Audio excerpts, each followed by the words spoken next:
Hello and welcome to another Wrestling Roundtable Discussion podcast. I'm Adam Wilbourn from WhatCulture, joined by the Dudley Boys of WhatCulture, Michael Hamlet and Michael Sidgwick, to discuss another burning wrestling issue. But before we get into it, if you're a fan of this sort of thing, make sure you subscribe to WhatCulture Wrestling on either iTunes or Spotify for daily wrestling podcasts, where we review pay-per-views, Raw, Smackdown. We have interviews, more roundtable discussions just like this one, and a roundup of the week, complete with a bloody good quiz, of course, on WhatCulture.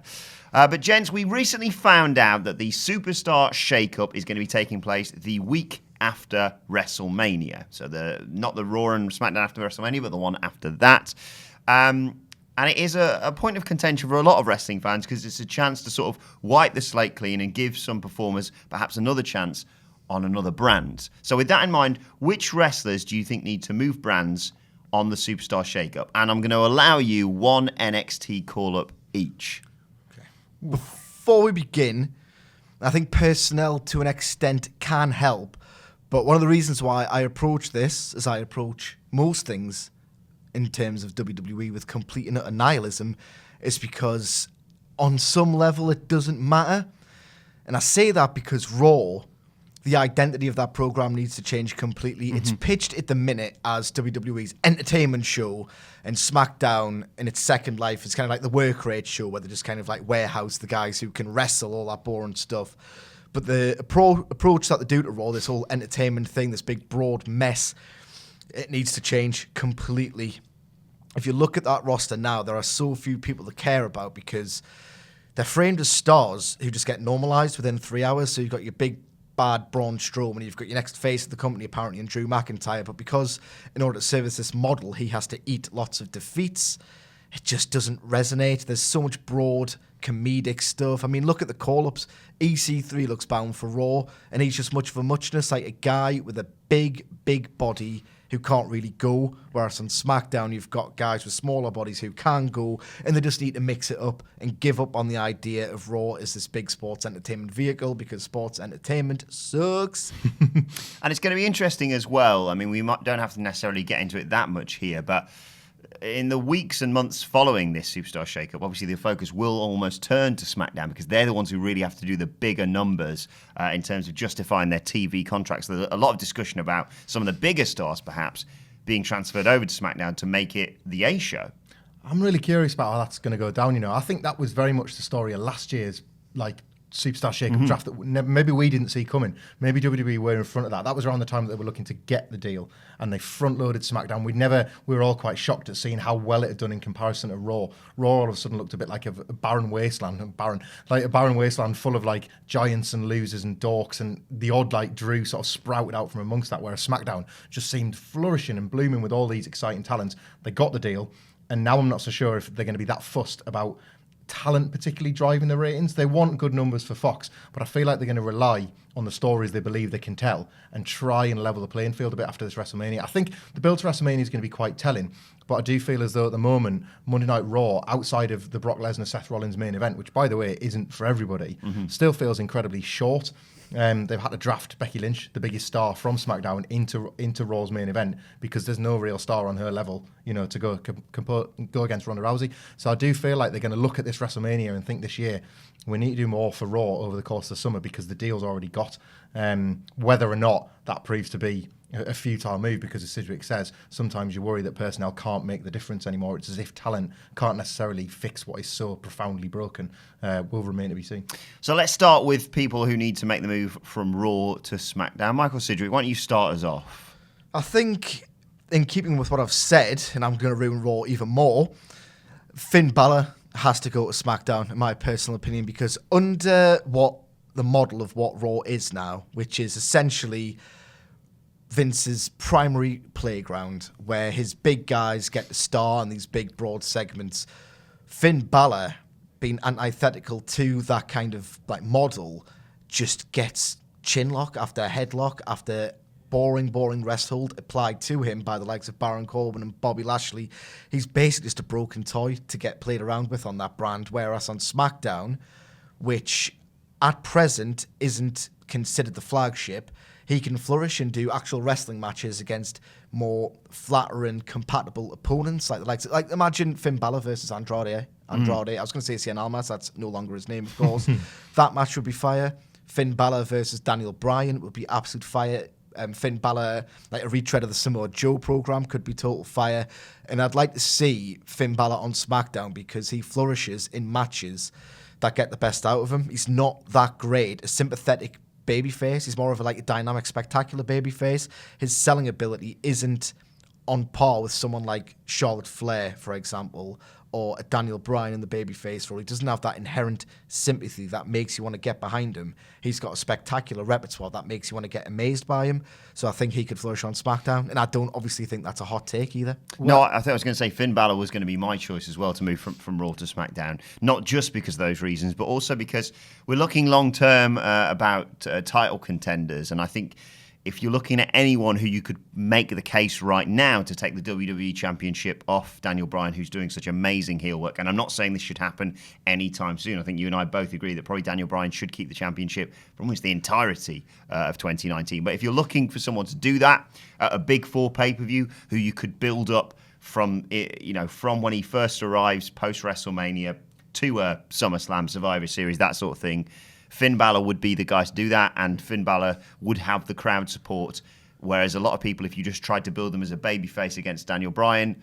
would arguably get a little bit lost. It's a clean sweep, Finn Balor for me, but weirdly for a different reason. I've not been particularly thinking about who he could face because, as Cedric points out, there's a litany of fabulous opponents and exciting new feuds. It's not about what he could do for me, it's about what he's already done on Raw. If we are to take both shows as separate universes, he's completely exploited everything he can possibly do on that show, and he's not looking particularly great for it. He finally got his shot at the Universal title after years of having it taken off him and didn't win it, put in a great performance against Brock Lesnar, but didn't win it. He's a dead rubber on Monday Night Raw because when he's in feuds for the majority of the time, he tends to lose or he tends to come out with them looking worse unless they put the demon paint on him or they give him one night where they treat him as a main eventer. I think he's such a busted flush on Monday Night Raw. This is how the original brand extension was supposed to work. You were supposed to be able to have the show, not necessarily as competition, but as an actual restart for a wrestler. And I think someone like Balor is in desperate need of it. And his blue jacket and tights combo looks fantastic. So let's see more of that. For nothing else. He just that literal coat of paint would really help him. Now, he's a fairly obvious one, and we'll get to the NXT call-ups in a second. The interesting one I find is the person who should go the other way, arguably the trade for likes of someone like a Finn Balor. Who should go from SmackDown to Raw? Well, I would say Becky Lynch, because I'm working on the assumption that she's going to defeat Ronda Rousey at WrestleMania or Charlotte or whatever. She's going to come out with the Raw Women's title. So I feel like that'll be a natural trade that'll have to be made as a result of her winning that title. But as well as her, I dare say we could be on for another sweep here. I look at someone like AJ Styles for the same reasons as Finn Balor. I just feel as though he's been used as kind of a contemporary version of what The Undertaker used to be on SmackDown. He became the house that AJ Styles built. It's all of his title reigns have been defined by these SmackDown rivalries that he's had. I just feel as if he's out of steam. He's ran out of steam very, very quickly since losing the title. Daniel Bryan has exposed AJ Styles' run for what a lot of us feared it was, which was drab and boring and there for the sake of having a long title run. When you were criticising AJ Styles at the time, and I use the general you because I think probably all of us did it at one point or another, there was a lot of the time where the people in the comments section, and I think we're probably all AJ Styles fans to a point. Oh, absolutely. But a lot of people in the comments section were just saying, how can you criticise this man? He's every bit as phenomenal as he says he is. But I just felt empty from the matches. I just felt a little bit bored and a little bit tired of the whole thing. And since he's become the challenger, particularly against someone as hot as Bryan at the moment, it's just felt like that he was stale while he was still on top of the brand. And that change of scenery, again, could just work wonders to try and kind of reboot him a little bit. Yeah, I think he's someone I considered as well as my pick to go from SmackDown to Raw. Do you think arguably he was almost getting off on the wrong foot because he had such a huge pop when he obviously took the title from Jinder that he almost couldn't live up to something like that? I have to say, I reflect on what was really a good month for AJ Styles. He turned up on a pay-per-view to fight Finn Balor to save the show when Bray Wyatt went down with a mumps. He beat Jinder Mahal. He had that incredible match with Brock Lesnar. And that was pretty much it. If you look from the following year where he held the title, it looks more now like we were just so excited to see him win the title as a form of relief and a form of catharsis. But it's not his fault, because you think about I remember reading on Squared Circle or something, the amount of matches of AJ Styles that hadn't gone to a clean finish. And, it's almost one for one clean finish on pay-per-view and then a kick to the bollocks or a screwy finish with a referee or whatever. It felt very stop-start, and that doesn't help him gain any momentum. To an extent, I agree. But if you look at the Becky Lynch versus Charlotte Flair program, there was lots of tropes dusted off in that program that ordinarily I would be like rolling my eyes at. Like, she used the belt against Charlotte Flair when she was in the figure eight and like cost herself like a cheap loss and all the rest of it. But I didn't care because the character work was so strong. And to illustrate Michael's point, I've only ever been captivated by AJ Styles throughout 2018 when he was against like a really captivating heel, i.e. against Daniel Bryan or against Samoa Joe. Yeah. And I thought that program was absolutely brilliant, but was largely carried by Samoa Joe's excellent work because AJ Styles, like a phenomenal big match performer, we all know that. I just don't necessarily think he's a compelling protagonist on WWE television. Maybe he could benefit because of his lack of like true personality from Raw's big broad tropes. Yeah. Before we get to your choice who's going from SmackDown to Raw, and I'm sure obviously you and I both were thinking about talking about AJ Styles here, is there an argument to be made if, and we're taking this as a work as I insist on doing, I stick to my guns with a lot of things in WWE as you can tell, if we're insisting that it is a work that Dean Ambrose is leaving, oh God, no, just hear me out, would having him move to SmackDown and start up an anti-authority thing there refresh that character enough for you? No. Yeah, I'm with Sidgwick there, actually. Flat no. I no longer think it's a work. I'm sorry, I'm off that bus. But if it was, I don't see how that particular version of Dean Ambrose can be salvaged. I don't think it really matters what brand is on. The big pop he got when he came out on Raw last week, in the knowledge that many fans had that he was going to be leaving, told me that deep down, fans still actually love Dean Ambrose. And this heel turn, because it was so catastrophically mishandled early on, has only galvanised that support that was there when he first came back. I think what you'd have to do now in the situation where the unlikely situation where this was a work is you reprogram as a babyface. No, and you remind people what people loved about him. That's almost what I'm saying here. I'm saying that if you say he's this anti-authority thing, which often, yeah, exactly makes people a babyface in the eyes of the fans. If you cast him as this character and you almost ape the CM Punk angle of all those years ago, and you want to get people to start watching SmackDown more, is that not just an open goal? I think we're too far past the looking glass because, in effect, if I realise I'm arguing if this is a word. yeah. I think we're too far removed, like through the looking glass here. Because if, in fact, this is a work, and Dean Ambrose has been hiding in plain sight as being on the inside all along, then to a deeply knowledgeable fan base now, it just undermines the whole shtick. And the second his performance level deteriorates, like the vultures will come out and think, well, how can we buy into this anti-authority thing when in fact he's complicit within the authority, and it's a bit too precarious a character. And I just have seen no evidence at all in recent months from WWE being able to strike that balance. Michael Sidgwick, who would you like to see go from SmackDown to Monday Night Raw? I've got two picks, if you don't mind. Yeah. It Greedy. depends on what yours are. No, yeah. Greedy, yeah, absolutely. The first, and we're going to have to be sneaky with this because it's Vince. It's a bit unrealistic to say, oh, Vince, guess what? This guy can really go. And he's just going to think, if I could get away with it, I would have put John Cena versus Great Khali in the main event of WrestleMania. The idea of great technical wrestling to him doesn't matter at all. So you have to sort of be a bit sneaky with it. It's like the old Bruce Pritchard thing. If you tell him something so great, he's going to bristle and go, well, how good can it be, pal? I didn't come up with it. And he just doesn't like being told. So if you're constantly saying this is a good idea for this reason, it's just not going to work. You can't say, oh, you should push Andrade because he's an absolutely outstanding in-ring talent. He's just going to go, so what? They all are. You're just going to have to butter him up a bit and to say, Vince, you know what? Like, Andrade's good, obviously, but look at the broad that he's bringing to the table. That's how you're going to have to get on his level. So if you tell him, look, he's got this valet, Zelina Vega, who's a great TV character when utilised correctly, and just a bit of eye candy for you and Kevin Dunn, you pair of old perverts, then that will convince him to push that character. And I think on something like Raw, which is just such a heat-driven show, because how else do you get through 3 hours without the constant promise of you're going to get something, it's 3 hours, but just bear with us, you're going to get something. So it's heat, heat, heat, blue balls, blue balls, blue balls. Eventually we're going to give you that release, guys. It's just going to take some time. Then Zelina Vega and her interference is just so much preferable in the chin locks they otherwise use to try and bore you into submission, or try and prolong this absolutely irredeemably, profoundly tedious 3 hour show. I'll be all up for her, like really creative heel work. So I think you could just about make them flourish on Raw. I'd love to see Andrade on Raw. Yeah, absolutely. And who's your other choice? And my other choice would be Joe because, again, Raw is very, very driven by heels.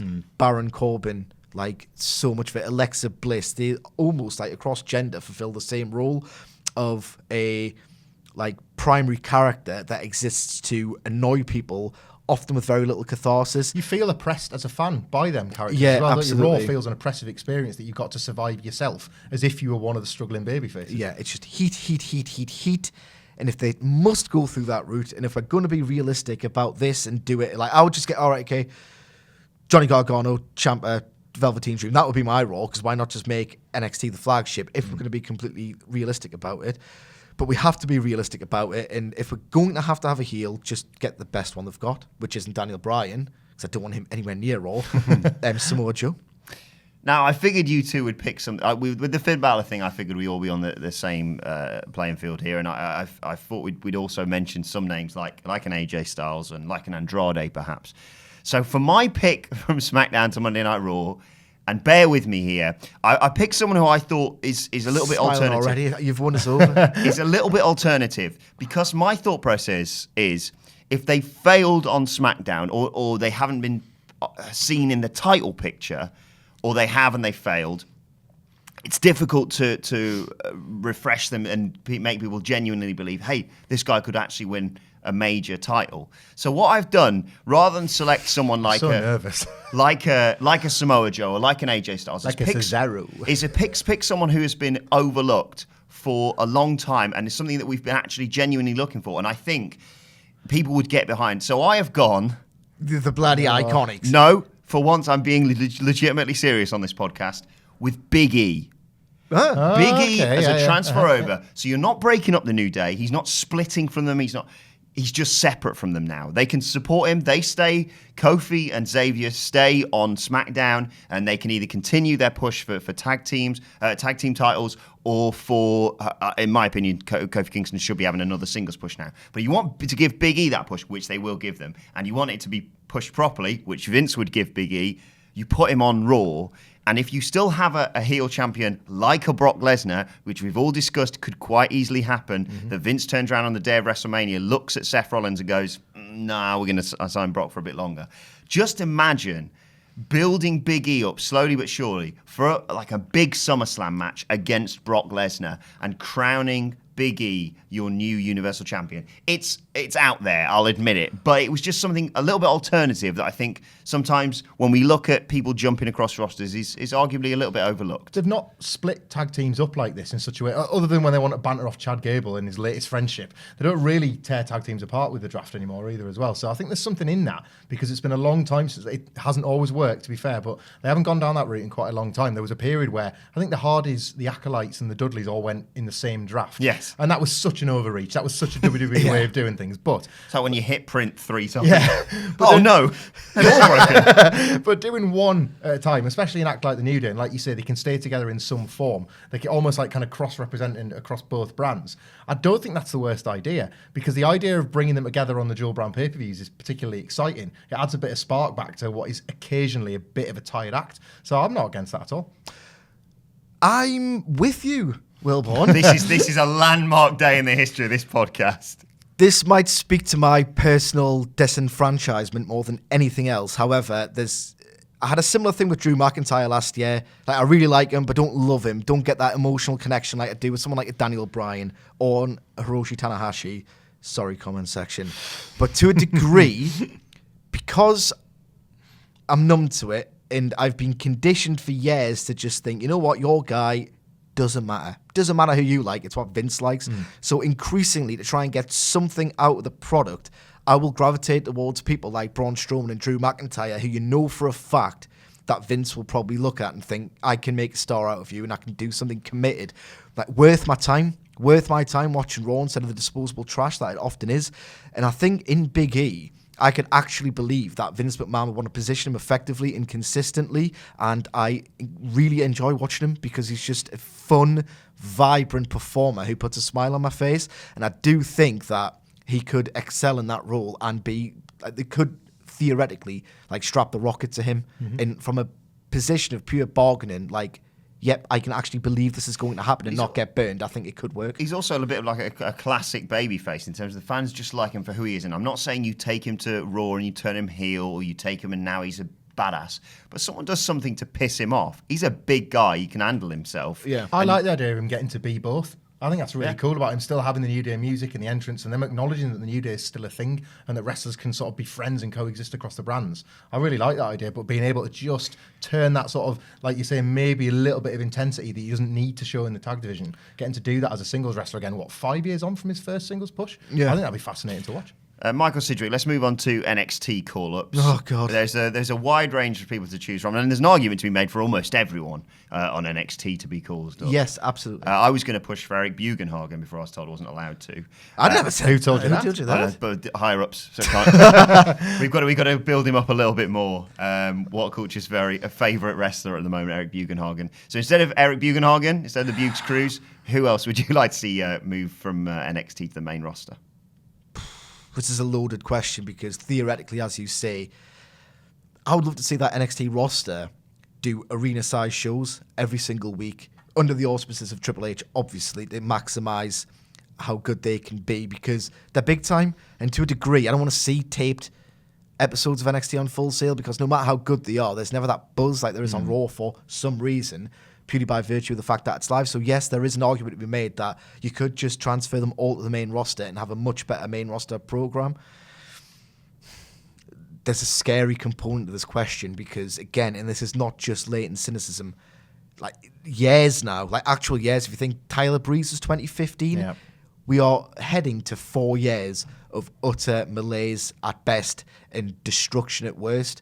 So it feels like very much a poisoned chalice for whoever gets this promotion. The journey does not work, does it? Yeah, the journey exactly. that they've set out for these wrestlers. So the word does promotion is just so ironic, but if we're being positive, and if we're just getting rid of the cynicism and thinking, you know what, this person could actually theoretically star on the main roster, for me, it's the Undisputed Era.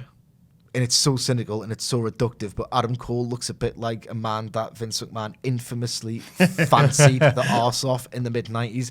He's the doppelganger of Shawn Michaels, and as soon as he lays his eye on him for a fixed period of time, he's going to think he's a star. And what's more, like less cynically, less facetiously, Adam Cole is such a good performer. His facials are so good, his timing's so good, his ability to generate heat and be creative about it and not just boring for boring's sake like Baron bloody Corbin. He's such a great sports entertainment performer that actually, in my opinion, belies his wrestling ability, which is very, very good. I don't think he gets enough credit for this.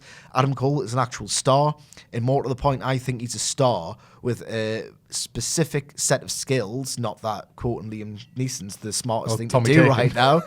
Not the smartest thing to do, but I'll quote him anyway. He could actually flourish on that main roster if handled with a bit of care, because he's got a call and response bit that, as a 33-year-old man, whenever I watch a takeover, I will, at 2:30 in the morning, just do it alongside him. He's got that magnetic charisma that makes you, pulls you in, makes you want to copy him because he's a star. He reduces you to a child. And I think, especially the fact that he's in a faction, and I know Sanity, is an exception to this rule. Typically speaking, in pro wrestling narrative, if you're part of a faction, theoretically, you should be protected because you've got a numbers advantage, Sanity, over absolutely everybody else. And I think that, for all intents and purposes, Vince McMahon's going to look at Eric Young and think, well, he's off TNA's book, so we've won a victory there. And he's not going to push him in and of himself, no matter how, ill-advised that may be. He's got a role to play. Someone like Adam Cole, with those three guys around him, could really do something on that main roster. I'm convinced on it. That last takeover didn't feel quite as special because we were all giddy and waiting and hoping Adam Cole would come out at least once so we could have that shared moment with him, the call and response. I think the show actively lacked his taunt, and that's how powerful I think that is at this point. And I always say as well, when we talk about things like NXT and people making that transition, is a lot of the time, the more knowledgeable fans go, this is a guy you should really care about, and some of the more casual fans don't know who they are. If they came up and half the audience in that Superstar Shake-Up are doing the call and response, as you mentioned, people suddenly sit up and take notice and go, oh, I should probably care about this person. And like you say, if they brought Adam Cole up with Undisputed Era and immediately put gold, not just to him, but other members of that stable, tag team championships, etc., etc., it just makes it matter that bit more, doesn't it? Yeah, absolutely. They're called the Undisputed Era, and their whole mission statement is to dominate NXT, and that has carried and arguably elevated that weekly program. Certainly the takeover specials, because that tag team division with Undisputed Era spearheading it is absolutely outstanding, and they're the kind of guys who can make everyone around them look good, because all the characters make sense in that fictional universe, because people want to challenge that, people want to dispute the Undisputed Era, if that makes any sense. Like, having a faction gives an amazing and engaging narrative pivot around everyone orbits. Someone like a team like Oney Lorcan and Danny Burch, who got booed when they first made their introduction to TakeOver. I can't remember which one it was. It was in 2018, certainly. It might have been Chicago. It was the Money in the Bank weekend, I think, yeah. But their work, the Undisputed Era's heel work, was so great in that match that people got behind this babyface team that they didn't want to get behind. And that's the knock-on effect that a faction, particularly one as talented as them, could have. People want to see like antagonists get their comeuppance, and if you can delay that to a point and want to get baby faces behind them, then everyone gets over when a faction is at the forefront of WWE television. And in the Undisputed Era, they've got one that's charismatic, talented as hell, and just great, just absolutely Something great. that I don't think comes up about the Undisputed Era very much as well, and I would like to think Triple H would use this as a sales pitch to Vince, actually. I think they want a low-key, one of the Performance Center's biggest success stories. We go looking for a Charlotte or a Braun Strowman that you've taken somebody from the ground up and you've made them. I think their edges have been really well smoothed. They came in with that, like, I don't want to call it an independent wrestling stink, but I can't pretend that I was a fan of all four of them, and they certainly all had bad habits that I definitely think they've honed in, and they benefit from WWE production, and they understand so much more. You know, there's always that kind of running gag about working to the hard camera, but it does genuinely help, and things are clearly being taught that I didn't see gaps in someone like Adam Cole's work before he signed, but I love him more than I did when he was PWG or Ring of Honor. So I do sense with all four of them that they feel more like in-house products, a bit like Booker T after maybe 2 years in the WWE system rather than the bad habits he picked up in WWE. That's a really good analogy, because he was good in WCW, but he was like, as King Booker, he was amazing. It's a similar thing with the Undisputed Era. Like, Kyle O'Reilly has been an absolute charismatic boy popper for years. You can't deny that. He's always had it in it. Someone like Roderick Strong has flourished massively in NXT. Hugely. And that's not to like be ignorant towards his independent work. There's no accusation of that whatsoever. But it is possible in NXT for something very good to become great. And I would argue that the same thing happened to Sami Zayn. Got that mask off. His facials in that phenomenal classic with Neville, he couldn't have had that match. No. Literally, because he was under a mask. NXT should remove ceilings for talent, shouldn't it? It should take those ceilings away that you've maybe previously thought and those preconceptions and get rid of them completely. Yeah, And I think absolutely. with all four members of the Undisputed Era, it's done that. Absolutely. Very quickly, Michael Hamflet, who would you pick as your NXT call-up? As sort of a stable thing in the same way as Sidgwick, but mainly around the lead performer. I'd like to see Shayna Baszler come up with Jessamine Duke and Marina Shafir. And I'd like to see them go to SmackDown. Predominantly for them to prop up Shayna, to be honest. I think limited in-ring work is going to help them come along. I don't think they particularly benefit being in NXT at the moment without talent that can bring them on rather quickly. I'm not saying SmackDown's got an abundance of it, but a lot of experience on the road working with Shayna or doing dark matches just as a tag team to get better and quicker. And you keep her away from Ronda Rousey, ideally till Royal Rumble season. If Rousey is sticking around, and we all desperately hope that she is, she can still be a huge player on Monday Night Raw, even without the title, even with her first defeat. She can turn heel, she can fight for redemption, whatever. Shayna Baszler, in the meantime, becomes this dominant character in the same way. She appeared in NXT, and it was as if she won the title on her first day. It might as well have been that, well, I'm here now, so it's my time to take over. She could do the exact same thing on SmackDown. Asuka she's not having the best run, but it's not of her own doing. It's the fact that there's just nobody around to challenge her at the moment. So you have Shayna come in, and immediately you've got a hot match between the two of them. If Shayna is to win the title, she is believable as the unflappable champion of SmackDown Live. Only Charlotte Flair really would even step to her, and that's a big match you save for down the road. You can put the obstacles of Shafir and Duke in her way. You can have tag matches. You can have a run through the SmackDown mid-card en route to something big with Charlotte, while you've got the Royal Rumble in waiting for someone like Ronda for a WrestleMania meeting. It just feels like SmackDown could do. I'm a huge believer in trying to like tier the women's systems for the good of the women's divisions, and I think installing a main event talent like Shayna Baszler in SmackDown effectively creates a mid-card, because the current near main event is your Naomi's, your Carmelas, to a lesser extent your Asukas, can become this solid mid-card, jockeying for that shot at someone like Shayna. And I'm desperate for an NXT person to come in and either, as we said with the Undisputed Era, win a title on the first night, or be a player from night one. Just feel like they're bigger than the show they've come to, not getting promoted to it. Speaking of someone coming in and being a big player from night one, and my choice for an NXT call-up would unquestionably be the guy that I think should arguably have gone up to the main roster at the Royal Rumble if you're looking for someone to really make a shock debut and go and challenge for a major title. And that man is Matt Riddle. I'm a huge fan of his. I think he has demonstrated in his limited appearances in NXT just how over he is, just how talented he is, and that crossover MMA appeal, which obviously everyone talks about. I think the sooner we get him on the main roster, if he is handled correctly, I think it's a no-brainer, really, isn't it? I've written in the past, and I stand by this now, if Vince doesn't do anything with Matt Riddle of note, then you might as well just give Triple H the keys to the kingdom now, because in Matt Riddle, you've got a guy who wears a big smile out there. He's absolutely shredded. He is an ass kicker, which is another one of Vince's remits. He's basically the manifested platonic ideal of what Vince McMahon sees in a professional wrestler. So if he does nothing with Riddle, he's going to do nothing for nobody. It's that simple, and Riddle is that special a talent. And what's more, if you put him on Raw, someone like Matt Riddle isn't going to just sit in a chinlock for 2 minutes, surely, unless you want your soul to die, because he's like an actual legitimate fighter. He's going to be able to get out of such a boring and unimaginative hold. Can you imagine Jinder Mahal applying a chinlock to Matt Riddle for 2 minutes? You know what?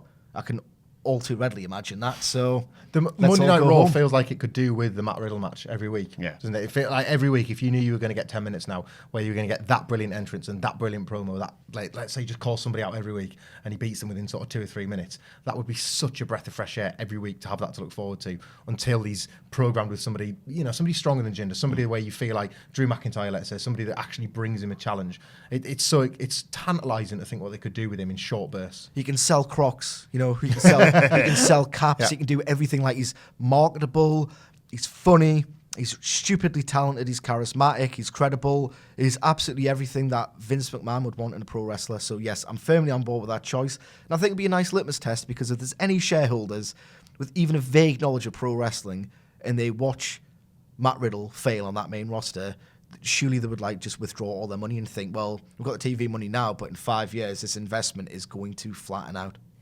Let us know who you'd like to see be called up from NXT and switch brands as part of the Superstar Shake-Up in the comments section below, and let us know your thoughts on our choices as well. And don't forget to like, share and subscribe, of course, and make sure you subscribe to WhatCulture Wrestling on either iTunes or Spotify for daily wrestling podcasts. My thanks to the Dudley Boys. Thank you for watching, and we will see you soon.